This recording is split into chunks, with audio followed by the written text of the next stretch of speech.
The day I was fired from Morton Shaw Consulting was the day I stopped hiding who I really was. It wasn't the angry words from Marcus Shaw, the thundering accusations about a $2 million error, or even watching his arrogant nephew David smirk from the doorway that made me finally break my silence. It was the sheer injustice of it all. I had spent 5 years building the company's client portfolio, turning small accounts into million-dollar partnerships, while Marcus's nephew David coasted by on family connections. But that morning, everything changed. "Sarah, this is completely unacceptable." Marcus's voice boomed across the conference room. He slammed a stack of papers onto the polished mahogany table. "How could you miss such a crucial error in the Anderson account?" I stood there, my heart pounding but my voice steady. "Sir, if you look at page 47, you'll see that I actually flagged this discrepancy 3 weeks ago. I sent multiple emails about enough excuses." Marcus cut me off, his face reddening. "This mistake could cost us our biggest client." "Do you have any idea what's at stake here?" I did. I knew exactly what was at stake, far more than Marcus could imagine. After all, I was the one who had brought in the Anderson account in the first place, though not in the way anyone at Morton Shaw realized. David leaned against the doorframe, barely concealing his satisfaction. At 28, he was 3 years younger than me but had somehow landed a senior position within months of joining the firm. "Uncle Marcus," he said, his voice dripping with false concern, "I can take over the Anderson account. I've been reviewing Sarah's work, and I think I know where she went wrong." I bit back a laugh. David hadn't reviewed anything except perhaps his Instagram followers. The error he was so eager to fix was actually a carefully planned strategy that would have increased Anderson's profitability by 40% over the next quarter. But explaining that would mean revealing who I really was, and I wasn't ready. Not yet. Marcus nodded approvingly at his nephew. "Yes, David. I think that's for the best." He turned to me, his expression cold. "Sarah, we're terminating your employment effective immediately. Security will escort you to clear out your desk." I stood there, maintaining my composure as 5 years of playing the diligent middle manager came crashing down. 5 years of hiding my true identity, of watching incompetent men fail upward, while I quietly built an empire they knew nothing about.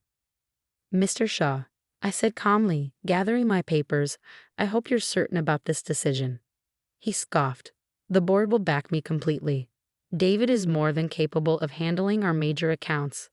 I smiled slightly, thinking of the board meeting scheduled for next week. "We'll see." As security escorted me out, I could hear David already making plans to restructure the Anderson account. If only they knew that Anderson Industries wasn't just a client of Morton Shaw. It was my company, operating under a different name. I had founded Anderson Industries 7 years ago, before joining Morton Shaw. It was my first successful venture, but I kept that quiet. Instead, I took a job at Morton Shaw, presenting myself as a regular consultant looking to learn the ropes. I wanted to understand the industry from the inside, to see how traditional firms operated, or failed to operate. When I brought Anderson Industries to Morton Shaw as a client, no one questioned it. They were too excited about landing a major account. Nobody bothered to look too closely at the paperwork, or they might have noticed some interesting details about the ownership structure. Walking to my car that afternoon, I pulled out my phone and dialed a number I rarely used. "Michael? It's Sarah." "Yes, it's time." "Start the procedures we discussed." "And Michael? Make sure the board receives those documents before next week's meeting." I drove home to my modest apartment, the one I kept for appearances, not the penthouse where I actually lived. 5 years of playing small, of letting Marcus Shaw and his entitled nephew treat me like a disposable employee, were about to end. That evening, I sat in my real home office, 40 stories above the city, reviewing the documents Michael would send to the board. They detailed not just the true ownership of Anderson Industries, but also the web of companies I had built over the last 7 years. Companies that, together, owned 43% of Morton Shaw's stock. I had purchased the shares gradually through various shell corporations, careful to keep each transaction just below the reporting threshold. Marcus Shaw, too busy praising his nephew's mediocre accomplishments, never noticed that nearly half his company had quietly changed hands. The next morning, David was already making his mark. I received a series of increasingly panicked texts from my former team members. David's completely changing the Anderson strategy. He doesn't understand the market analysis. Sarah, everything's falling apart. I didn't respond. Instead, I watched my phone as the inevitable call came in. Anderson Industries CFO, right on schedule. Ms. Anderson, we need to discuss Morton and Shaw's recent changes to our account. Their new manager is proposing some concerning alterations to our agreement. I smiled, remembering David's smug face. Yes, I heard about that. Don't worry, I'll be attending their board meeting next week. I think it's time for some changes at Morton and Shaw. After hanging up, I walked to my window, looking out over the city skyline. Marcus Shaw had built his company on old connections and nepotism, believing that success was a birthright rather than something earned. He thought firing me was the end of our story. He was about to learn how wrong he was. The next few days passed in a blur of activity. David, drunk on his newfound power, began dismantling every strategy I had put in place. He canceled crucial meetings, rewrote carefully negotiated contracts, and managed to insult 3 major clients in less than a week. My phone buzzed constantly with updates from my network within the company. Every hour brought news of another disaster, another client threatening to leave, another project derailed by David's incompetence. Marcus Shaw remained oblivious, convinced his nephew could do no wrong. Even when Anderson Industries, their biggest client, threatened to pull their entire portfolio, he blamed it on my mismanagement rather than David's changes. 6 days after my firing, I received an urgent message from Michael. Board meeting moved up to tomorrow. Shaw's panicking. Anderson threatening full withdrawal. Your timing was perfect. I smiled, picking up the outfit I had chosen for tomorrow, not the modest business attire I'd worn at Morton and Shaw, but an impeccably tailored designer suit that cost more than David's monthly salary. Tomorrow, Marcus Shaw would learn that the employee he so casually discarded wasn't just another replaceable consultant. Tomorrow, he would discover that Sarah Mitchell, the quiet, unassuming manager, was actually Sarah Anderson, CEO of Anderson Industries and major shareholder of Morton and Shaw. But most importantly, tomorrow he would learn that his nephew's arrogance had finally cost him everything. The morning of the emergency board meeting, I arrived at Morton and Shaw's headquarters early. The security guard who had escorted me out a week ago did a double take as I walked through the lobby, no longer in my usual modest attire but dressed in a way that reflected my true status. Ms. Mitchell? He blinked in confusion. I'm sorry, but you're not allowed. Michael, my CFO, stepped forward from behind me. This is Miss Sarah Anderson, majority shareholder of Anderson Industries. She's expected at the board meeting. The guard's eyes widened as he checked his updated security list. Of course, Ms. Anderson. Please proceed to the executive floor. As we rode the elevator to the top floor, I could feel the tension building. Through the glass walls, I watched the city shrink beneath us. The same city where I had built my empire while Marcus Shaw and his nephew remained blind to who I really was. The boardroom was already full when we arrived. Marcus sat at the head of the table, his face ashen as he reviewed the morning's reports. David paced nervously behind him, his usual smugness replaced by barely concealed panic. The other board members sat in tense silence, their expressions grim. Let's begin, Marcus announced, his voice strained. As you know, we're facing a crisis. Anderson Industries is threatening to terminate their contract, which would. Actually, I interrupted, stepping into the room. Anderson Industries has already decided to terminate all agreements with Morton and Shaw, effective immediately. The room froze. Marcus's face contorted in confusion, then anger. Sarah, what are you doing here? Security. I wouldn't do that, Michael said calmly, placing a thick folder on the table. The board might want to review these documents first. David lunged for the folder, but one of the board members, Janet Chen, got there first. As she read, her eyes widened. She passed the documents to the others, each face showing increasing shock. What is this? Marcus demanded. I took a seat directly opposite him. Documentation of Anderson Industries' ownership structure, along with proof that we own 43% of Morton and Shaw's shares. I smiled. Oh, and evidence of every mistake your nephew has made in the past week, carefully documented by your own staff. David's face went pale. You're lying. Anderson Industries is run by Sarah Anderson, not. He stopped, the realization finally hitting him. "Yes," I said quietly. "I'm Sarah Anderson, the same person you've been belittling and undermining for the past 5 years. The same person you just fired over an alleged mistake that was actually part of a strategy to increase profitability by 40%. Marcus slammed his hand on the table. "This is impossible.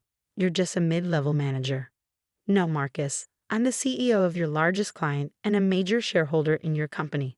I took this job 5 years ago to understand the industry from the inside. What I found was a company run on nepotism rather than merit, where talented people were overlooked in favor of entitled relatives." I turned to the board members.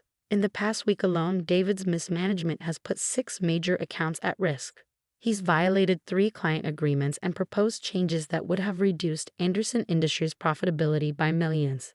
Is this really who you want running your most important accounts? Janet Chen spoke up, her voice firm. "Mr. Shaw, is this true?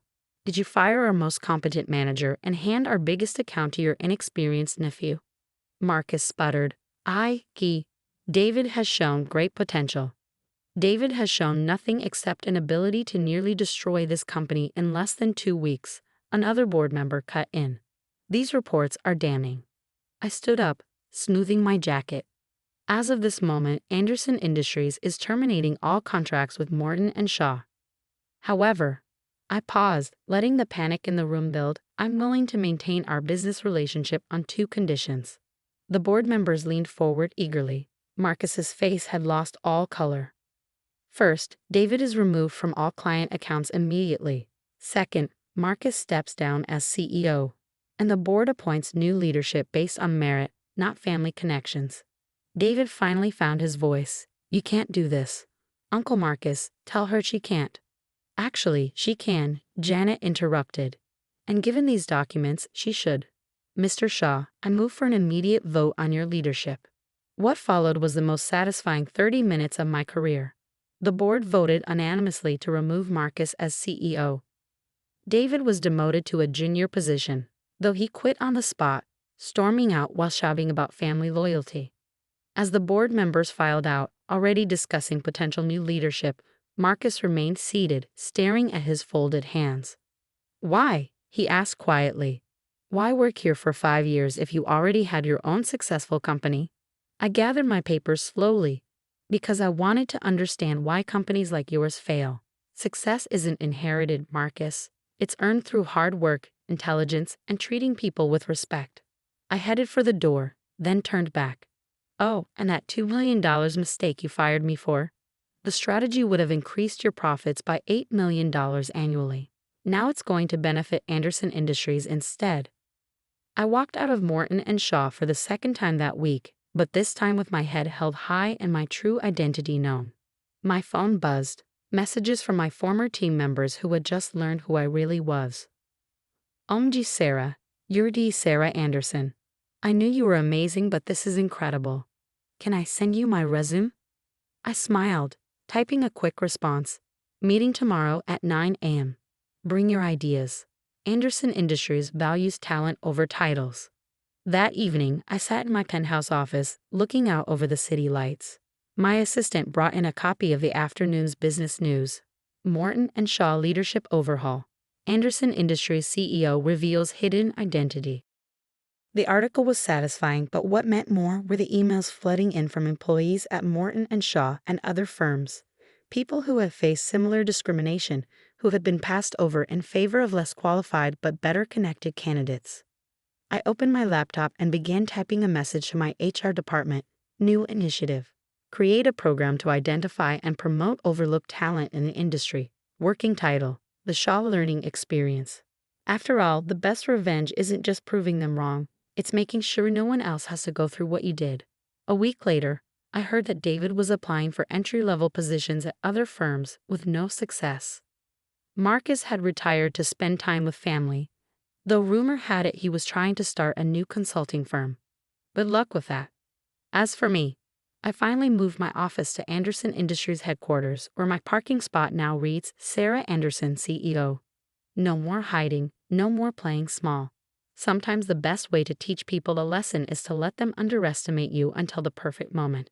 And that $2 million mistake they fired me for, It became the foundation for Anderson Industries' most successful strategy to date, generating over $50 million in its first year. Success, I've learned, is the best revenge. But watching David pack up his desk, that was pretty satisfying too.